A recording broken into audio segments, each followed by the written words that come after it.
Bismillahirrahmanirrahim. Assalamualaikum warahmatullahi wabarakatuh. Alhamdulillahi rabbil alamin. Wa bihi nasta'inu ala umuri dunya waddin. Wa sallallahu wa sallama ala sayyidina wa maulana Muhammadin wa ala alihi wa sahbihi ajma'in wa man tabi'ahum bi ihsanin ila yaumiddin. Qala Allah azza wa jalla fil Qur'anil azim يا أيها الذين آمنوا اتقوا الله حق تقاته ولا تموتن إلا وأنتم مسلمون أما بعد فإن أصدق الحديث كتاب الله وخير الهدي هدي محمد صلى الله عليه وسلم وشر الأمور محدثاتها فإن كل محدثة بدعة وكل بدعة ضلالة وكل ضلالة في النار. Para hadirin dan hadirat, Bapak Ibu yang saya hormati dan saya muliakan rahimakumullah.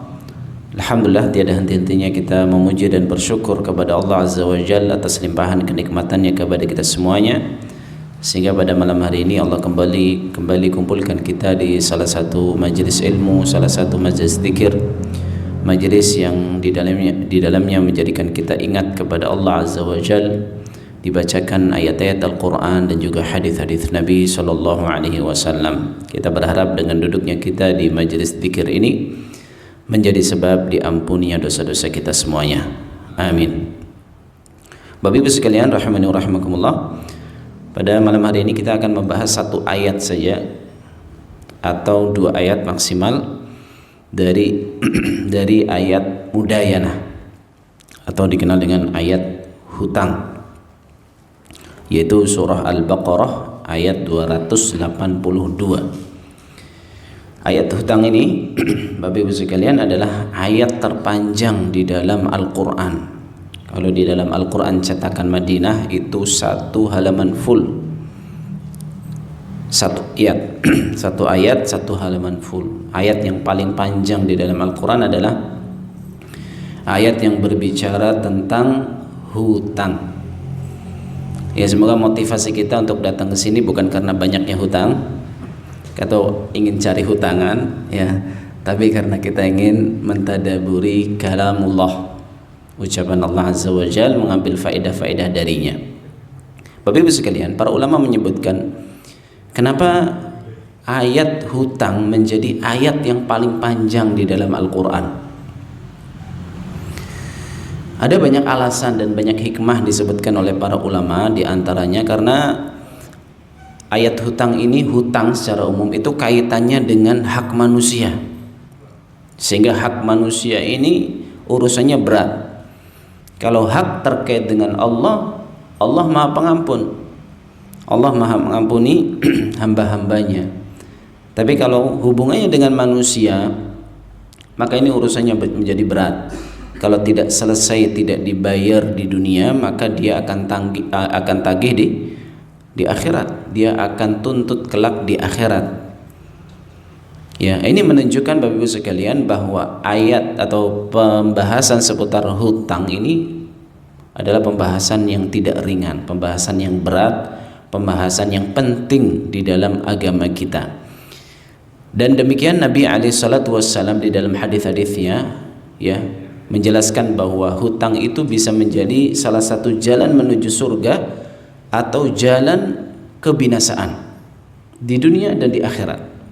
Oleh karena itu Nabi SAW dahulu sering berdoa dengan meminta perlindungan dari hutang. Ya, selain dari 4 doa perlindungan yang senantiasa kita baca sebelum salam, Allahumma inni a'udzubika min adzabi jahannam wa min adzabil qabr wa min fitnatil mahya wal mamat wa min syarri fitnatil Masihid Dajjal. Ada dua hal lagi yang Nabi SAW meminta perlindungan darinya, yaitu Allahumma inni a'udzubika minal ma'tham wal maghram. Minal ma'tham wal maghram. Ya Allah, aku berlindung kepadamu dari perbuatan dosa dan hutang. Nabi SAW berlindung dari hutang, karena memang hutang bukan urusan yang remeh, urusannya berat, ya. Ketika Nabi SAW ditanya, ya, betapa seringnya engkau berlindung dari hutang wahai Rasulullah, Maka Nabi SAW mengatakan, innar rajul idza gharima haddatha fakadzab wa wa'ada fa akhlaf. Karena seorang yang banyak hutang itu, kalau sedang banyak hutang itu, kalau berucap seringnya berdusta, kalau berjanji seringnya mengingkari. Artinya hutang ini bisa menjadi pintu keburukan-keburukan yang banyak. Ya. Bahkan dalam hadis yang lain, ya, riwayat Muslim, kata Nabi SAW, yaghfirullahu lisyahid kulla dhanbin illa ad-dain. Allah ampuni semua dosa orang yang mati syahid, yang mati di medan perang, diampuni semua dosa-dosanya kecuali satu hal. Apa? Hutang. Illa ad-dain, kata Nabi. Kecuali hutang, itu urusan dengan manusia. Padahal mati syahid di sini, Bapak Ibu sekalian. Seorang yang harusnya mendapatkan jalan tol langsung menuju surga karena dia mati syahid, namun ternyata karena masih ada hutang yang belum selesai, maka ditunggu dan terhalang dari masuk surga sampai dia selesaikan urusannya dulu dengan manusia. Ini menunjukkan, Bapak Ibu sekalian, bagaimana besarnya urusan hutang. Namun sayangnya di zaman sekarang pintu-pintu untuk berhutang itu sangat terbuka lebar. Mau yang offline atau online, ada semuanya. Mau yang riba atau tanpa riba, ada semuanya. Ada semuanya, terbuka. Modal KTP atau tanpa KTP bisa. Ya, makanya kata para sebagian dai, ya, sebagian orang juga di zaman sekarang, di antara privilege, ya, di antara privilege itu apa artinya? Oh, kekhususan gitu ya, keistimewaan hidup di zaman sekarang adalah nggak punya hutang, nggak ada cicilan, semuanya lunas. Kalau mampu beli lunas, kalau nggak mampu ya sudah, ya, nabung dulu. Nah, ini diantara hal yang banyak tersebar di zaman sekarang. Bahkan hutang itu menjadi tren zaman sekarang. Orang belanja pakai kartu, namanya kartu kredit. Kredit itu apa, Pak? Hutang. Jadi hutang itu jadi gaya, ya, kelihatan keren, gesek, padahal itu hutang itu. Kelihatannya gaya, kelihatannya kaya, tapi hanya gaya sebenarnya, karena hutang. Ya, maka Bapak Ibu sekalian rahimani wa rahimakumullah, ini diantara beberapa hadis dari Nabi SAW, ya, terkait dengan hutang. Dan diantara keuntungannya juga, ya, artinya hutang itu juga bisa kadang menjadikan sebab seorang masuk ke dalam surga. Ini dalam riwayat Bukhari dan Muslim, Nabi SAW menceritakan tentang seorang lelaki di zaman dulu sebelum zamannya Nabi SAW, rajulun yudayinun nas. Jadi orang kaya, dia suka memberikan hutangan kepada orang-orang. Fakana yaqulu li fatah idza ataita mu'siran fatajawaz anhu. Dia pesan kepada anak buahnya yang tukang nagih, ya, yang tukang nagih, kalau kamu dapati orang yang kesulitan bayar hutang, udah undur saja. Tajawaz anhu ini bisa artinya udah maafkan, gratiskan, sedekahkan, atau diundur waktunya, sudah nanti bayar sampai waktu yang dimudahkan. La'allallaha yatajawazu anna, kata orang ini, orang kaya ini, semoga Allah berkenan untuk mengampuni kita juga. Falaqiyallaha fatajawaza anhu, kata Nabi SAW, maka pada hari kiamat orang ini akan menemui Allah dan Allah ampuni dosa-dosanya sehingga masuk ke dalam surga.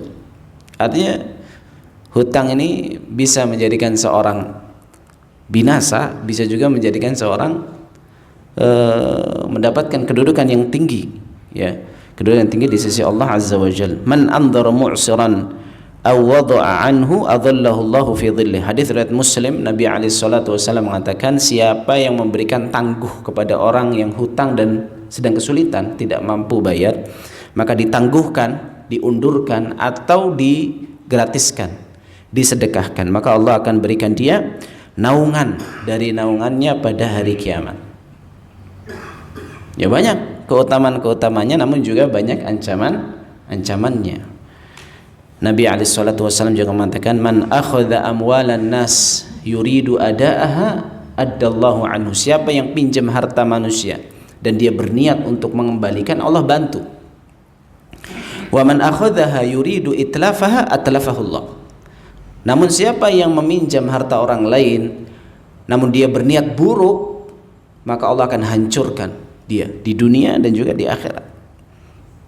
Nah, inilah Bapak Ibu sekalian rahimani wa rahimakumullah, jangan kita bergampang-gampangan di dalam apa?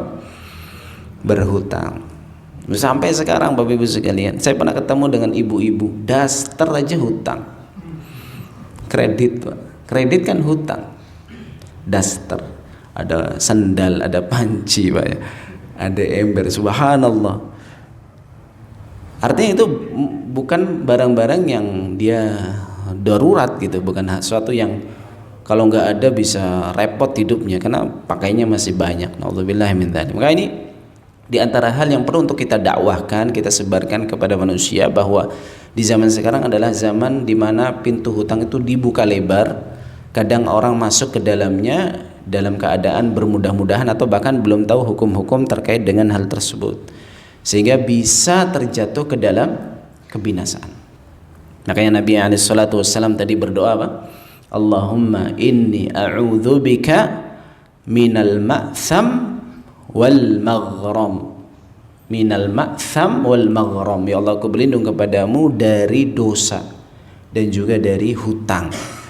Karena memang banyak keburukan-keburukan dari hutang tersebut. Ya, bahkan ada sebuah athar ya, dari Umar bin Abdul Aziz, ya, Khalifatul Muslimin. Umar bin Abdul Aziz rahimahullah, beliau mengatakan, wa usikum alla tudayinu walau labistumul aba.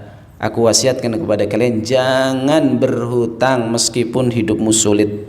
Fa inna ad-daina dhullun bin nahar wa hammun bil lail. Karena hutang itu kehinaan di siang hari dan pikiran di malam hari. Fada'uhu taslam. Tinggalkan itu, kalian akan selamat. Ya. Taslam lakum aqdarukum a'radukum wa tabqa lakumul hurmah fin nasi ma baqitum. Kalau kalian tidak punya hutang, itu kehormatan dan kedudukan kalian itu terjaga di pandangan manusia. Karena orang kalau berhutang itu kan hina di siang hari, Pak. Ketemu sama Bapak fulan itu malu dia, mundur. Aduh, ketemu orang itu hutang. Dia punya hutang, paling nggak malu lah, kecuali yang sudah putus urat malunya ya, walaupun belum bayar-bayar nggak malu juga itu. Di siang hari hina, di malam hari apa? Pikiran, wahamun billail, pikiran, hutangnya banyak. Fada'u taslam lakum, kata Umar bin Abdul Aziz, saya udah tinggalkan, jangan hutang, kalau bisa jangan hutang. Maka selamatlah kehormatan kalian, selamatlah kedudukan kalian di tengah-tengah manusia. Nabi SAW sering berdoa, Allahumma kfini bihalalika an haramik wa aghnini bifadlika amman siwak. Ini doa diajarkan oleh Nabi SAW kepada seorang yang banyak hutangnya. Riwayat Tirmidzi, ya, ada seorang laki-laki datang kepada Ali bin Abi Thalib radhiyallahu anhu mengeluhkan, wahai Amirul Mukminin, saya gak bisa bayar hutang. Fasa'idni, tolong bantu saya. Kamu kan Amirul Mukminin, duitnya banyak. Maka kata Ali radhiyallahu anhu, maukah aku ajari engkau dengan satu doa, meskipun hutangmu sebesar gunung, Allah akan bantu lunasi. Sebesar gunung, Allah bantu lunasi.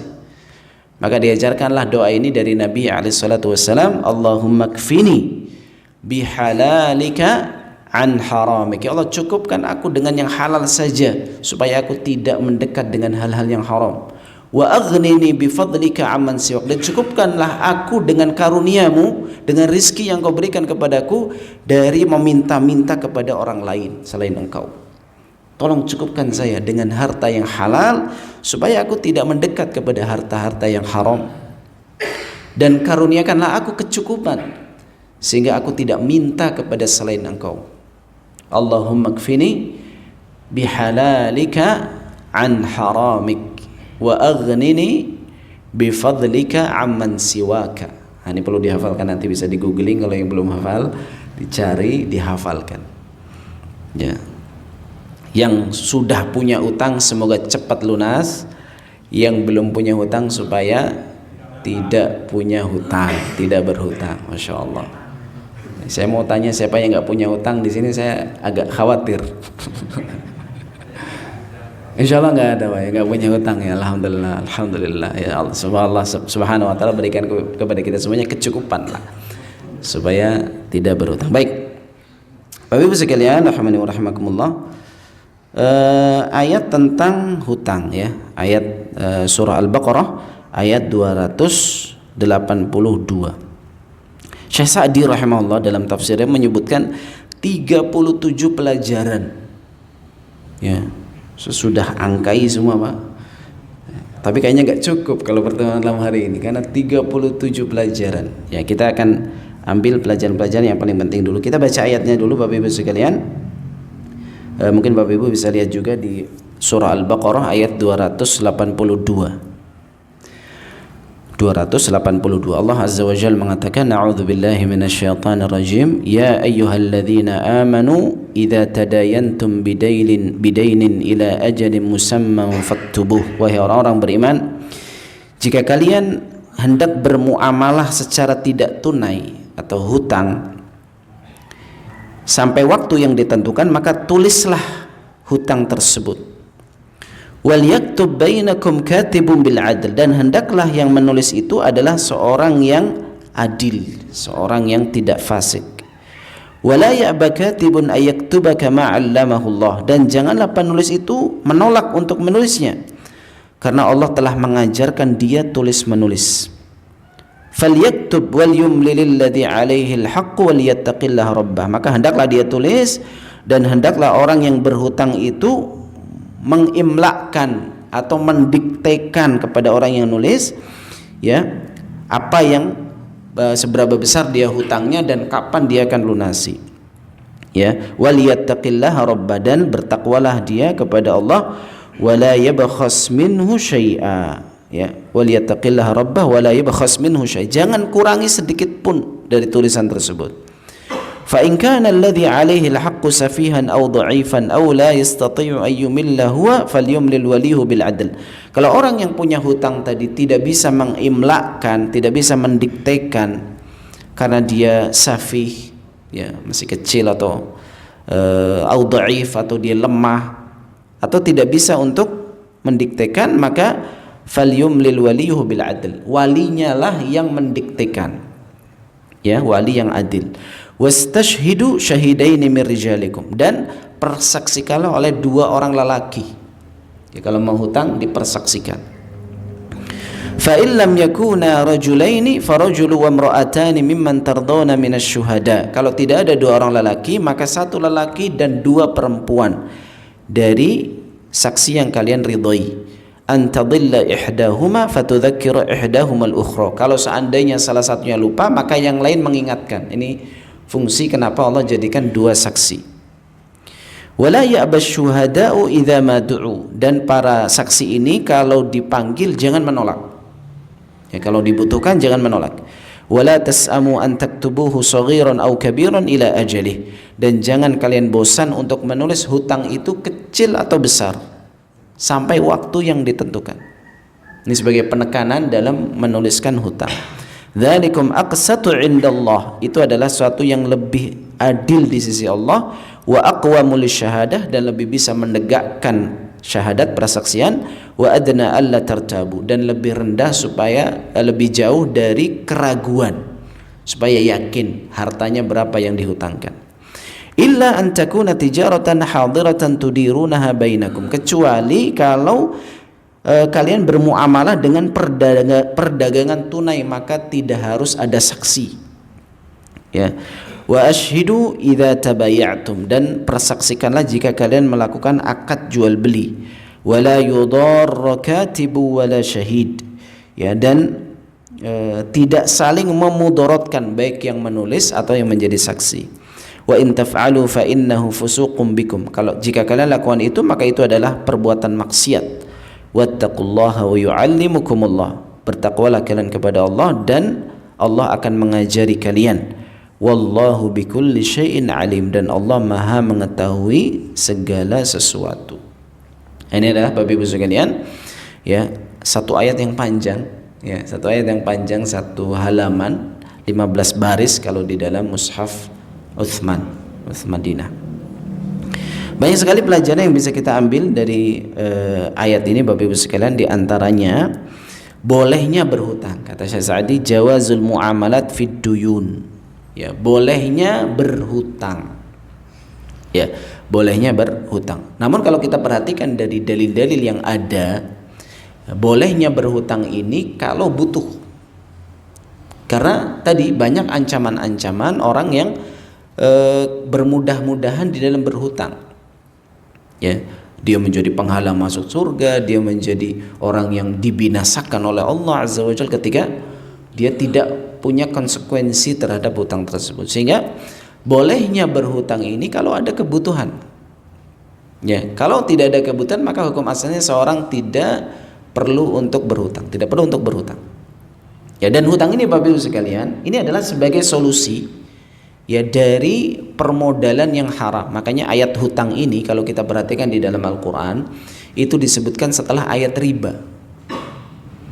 Ayat riba setelahnya ayat hutang. Apa hikmahnya kata para ulama? Di antara sisi hikmahnya adalah supaya orang ketika jauh dari riba, solusinya adalah dengan hutang. Jadi ini adalah di antara solusi permodalan di dalam Islam. Modal itu kan bisa kita punya aset sendiri, ya. Kita punya modal sendiri terus kita berdagang, bermuamalah, berniaga, atau kita punya aset kita jual lalu kita apa? Kita jadikan itu modal. Yang kedua, kita nggak punya modal tapi ingin berniaga. Bagaimana caranya? Hutang. Dan ini sebagai solusi supaya seorang tidak terjatuh ke dalam riba.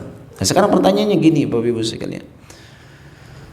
Saya mau hutang tapi nggak ada yang mau ngutangi. Terus gimana ceritanya? Kita mau hutang Pak, nggak ada yang mau hutangi dengan qardun hasan, ya, dengan hutangan yang tanpa riba. Ada tapi apa? Riba. Apa ustadznya bisa memberikan hutangan? Wah, jadi repot itu. Ya. Ustadz, kalau riba haram terus apa ustadz bisa ngasih modal? Ya enggak juga, sama. kita juga bisa. Ya, tapi Islam sudah memberikan aturan. Kalau memang tidak ada yang mau memberikan hutang tanpa riba atau qardun hasan, maka solusinya di sini disebutkan oleh Syekh Sa'di salam. Namanya jual beli salam. Apa itu jual beli salam? Jadi gini misalnya.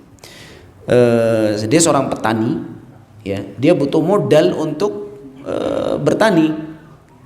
Cuma nggak ada modalnya. Ya, dia butuh modal. Lalu dia katakan apa kepada seorang yang kaya? Saya hutang. Oh, nggak boleh. Saya sudah nyesel hutangi kamu. Sudah punya pengalaman buruk gitu. Ya udah, gini saja. Hutangi saya 5 juta, kasih saya 5 juta. Kalau panen saya kasih kamu sekian kilo, sekian puluh kilo beras. Ya, misalnya 5 juta itu misalnya kalau beras berapa kilo, Pak? Misal, Pak. 1 ton? 1 kuintal, Pak, ya? Berapa, Pak? 1,5 juta. 1 kintal setengah berapa itu, Pak? Kira-kira, Pak? Nggak ada yang petani nih di sini. Masya Allah. Pengusaha semua ini, ya. Allahu Akbar. Misal lah, Pak, ya. Misal aja. Misal harga dia hutang 5 juta, terus dia kasih 100 kilo misalnya. 100 kilo ini kalau di harga biasa itu 7 juta. Tapi karena dia memberikan uang dulu, ya saya kasih lebih murah. Sehingga saya hargai 5 juta saja. Yang harusnya kalau harga panen nanti itu segitu 8 juta atau 7 juta misalnya gitu. Nah, orang yang petani ini kan untung dapat uang tunai. Dan orang yang memberi hutang juga untung dapat harga yang lebih murah. Itu namanya salam. Salam itu saling menguntungkan. Ya, atau yang kedua, solusi permodalan yang kedua adalah dengan rohan atau gadai. Gak ada nih yang mau ngutangin Bapak Ibu sekalian.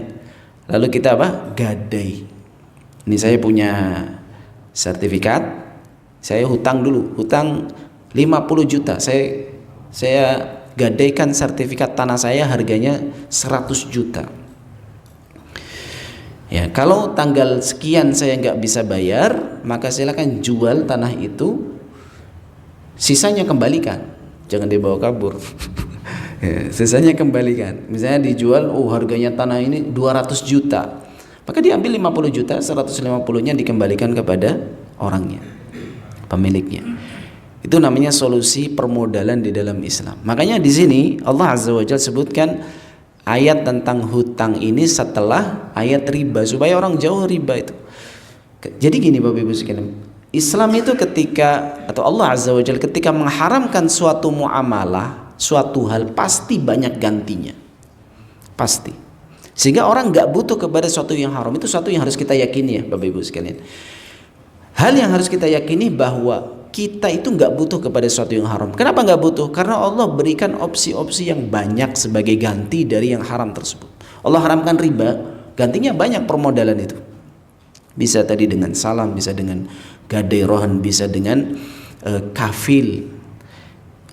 Kafil itu penjamin, guarantor.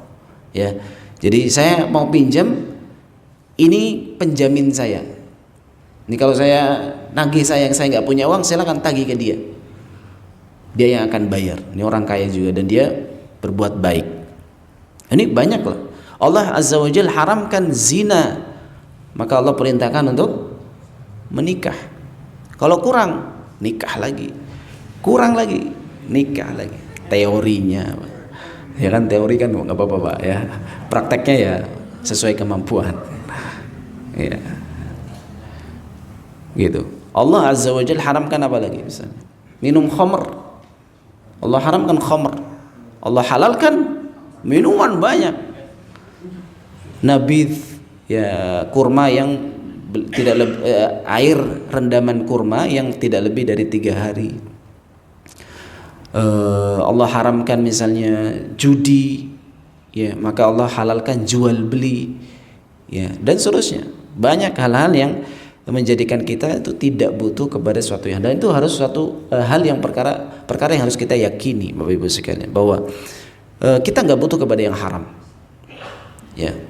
Tidak sebagaimana sebagian orang katakan yang haram saja sulit, gimana yang halal. Ini keliru, salah besar, ya, karena kita itu nggak butuh dengan sesuatu yang haram, ya. Banyak penggantinya yang halal. Yang kedua, wujubu tasmiyatil ajal fi jami'il mudayanat. Kata saya tadi, wajibnya menentukan batas bayar hutang. Wajib. Nah, nih Bapak Ibu sekalian perhatikan, yang pernah hutang, kalau tidak menentukan waktu pembayaran hutang, justru terjatuh ke dalam pelanggaran syariat. Ya, ini adalah pendapat mayoritas para ulama, tidak boleh hutang tanpa waktu yang ditentukan. Ini saya hutang 2 juta, kapan bayar? Kapan-kapan. Kapan-kapan ini bahaya Pak, bisa menjadikan uang itu hilang, ya, bisa menjadikan uang itu. Makanya kita di dalam ayat ini Allah perintahkan untuk menulis hutang, dan ini hukumnya sunnah. Ini pelajaran yang berikutnya, amarallahu ta'ala bi kitabatid duyun. Allah perintahkan untuk menulis hutang tulis. Dan ini hukumnya sunnah, bahkan bisa menjadi wajib, kata saya Sa'di, ya, kalau dalam beberapa hal tertentu, misalnya ke amwalil yatama wal auqaf wal wukala wal umana. Contohnya titipan harta anak yatim itu wajib ditulis, karena dia akan ambil kapan? Kalau sudah dewasa. Wakaf wajib ditulis, ya, dan hal-hal yang terkait dengan hal tersebut. Jadi kadang hukum asalnya memang sunnah, bahkan kadang bisa sampai menjadi wajib. Tujuannya apa ini semua? Hifdzul mal namanya, menjaga harta manusia. Nah, di antara bentuk penjagaan harta manusia itu, kalau hutang tulis sampai kapan ini hutangnya. Yang kedua, ya, ditulis juga jumlahnya. Artinya penulisan gitu, ditentukan sampai kapan hutangnya, lalu ditulis. Ya, kalau ditentukan sampai kapan waktunya itu wajib. Ditentukan sampai kapan ini hutang 1 juta, kapan mau dibayar. Ini bukan masalah hitung-hitungan ya. Misalnya nanti kakaknya atau adiknya ngomong ke kakaknya, kamu hitung-hitungan sih sama keluarga sendiri. Bukan masalah hitung-hitungan. Ini perintah Allah Azza wa Jalla supaya harta ini tetap terjaga dan hubungan kekerabatan kita tetap terjaga. Betapa banyak kakak adik yang tidak mau bertegur sapa lagi gara-gara apa? Hutang. Sampai putus silaturahim ya gara-gara hutang. Pinjam dulu 100 katanya. Ya, supaya silaturahim tidak putus, pinjam dulu 100. Tapi nggak ditulis jadi putus lagi. Makanya harus ditulis dan ditentukan ini sampai kapan. 100.000 mau dibayar kapan. Saya kalau saya gajiannya tanggal berapa? Gajian 25 apa nih? 25 Juni, Juli, Agustus kapan? Ya, dijelaskan. Oke, tanggal 25 Juni. Ya, nanti tanggal itu saya akan tagih. Sehingga jelas. Ya, dan ditulis ini menjadi sesuatu yang sunnah, apalagi perkara-perkara yang berkaitan dengan hak orang lain seperti contohnya tadi amwalul yatama, harta anak yatim. Karena harta anak yatim ketika dititipkan kepada walinya, dia tulis, wajib ini ditulis malah jadinya. Ya. Ketika dia besar, kita kasih lagi. Kenapa nggak dikasih lagi? Nggak dikasih saja ketika masih kecil, itu masih yatim. Yatim itu kan belum balik namanya. Anak yatim belum balik, bapaknya wafat meninggalkan warisan, anak kecil ini dapat warisan. Tapi yang namanya anak kecil ya belum balik, dia nggak bisa dikasih uang banyak apalagi.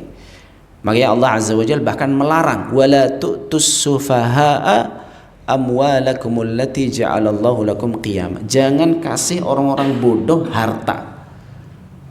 Yang Allah jadikan harta ini adalah qawaman, dia penopang hidup. Kenapa dilarang memberikan harta kepada anak yatim? Itu kan hartanya dia, kenapa nggak boleh dikasih? Nggak boleh. Sebagai bentuk penjagaan harta, hifdzul mal. Ya, nulis hutang itu sebagai bentuk penjagaan harta. Dan dilarang memberikan uang kepada anak kecil yang belum balik, itu juga termasuk penjagaan terhadap harta. Bahkan Allah larang. Makanya di dalam Islam itu ada namanya al-hajr.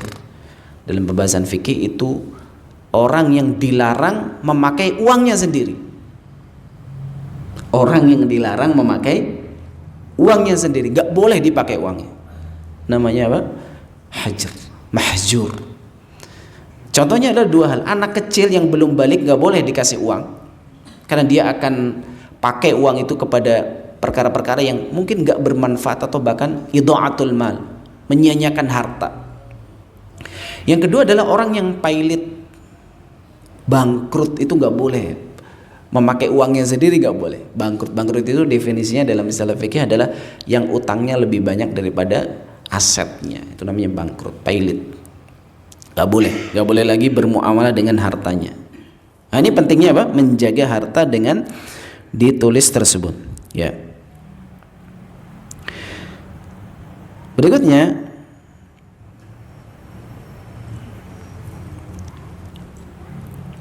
bahwa disyariatkan juga al-ishhad, ya, mengambil saksi. Jadi kalau mau hutang dianjurkan, hukumnya sunnah, untuk mengadakan atau menghadirkan saksi, 2 saksi laki-laki, atau kalau tidak ada 1 laki-laki dan 2 perempuan, menjadi 3 orang. Ya, tujuannya sama, supaya hak itu tetap terjaga. Kalau di kita sekarang saksi dan penulis jadi 1, namanya pekerjaannya apa? Notaris. Ya, makanya notaris ini termasuk pekerjaan yang hebat. Dan Allah Azza wa Jalla isyaratkan dalam hal ini menjadi notaris. Coba ada nggak di sini yang anaknya jadi notaris, Pak? Atau bahkan notaris? Notaris itu masuk ke dalam hal ini. Ya, dia ingin misalnya berwasiat, berwakaf. Siapa yang nulis? Dia notaris, ditulis. Atau hutang, ditulis. Dia menjadi saksi sekaligus penulis. Ya. Tanah, ya, misalnya kaitannya dengan apa? tanah, sertifikat tanah, dia pergi ke notaris, duitnya banyak itu Pak. Kenapa anaknya nggak jadi notaris saja Pak? Ya, yang syar'i tapi yang soleh gitu, notaris yang soleh. Ya. Jadi dianjurkan untuk orang yang berhutang menghadirkan saksi, dianjurkan. Bahkan di akhir ayat ini juga jual beli. Dalam jual beli dianjurkan menghadirkan saksi, tapi hukumnya memang tidak wajib.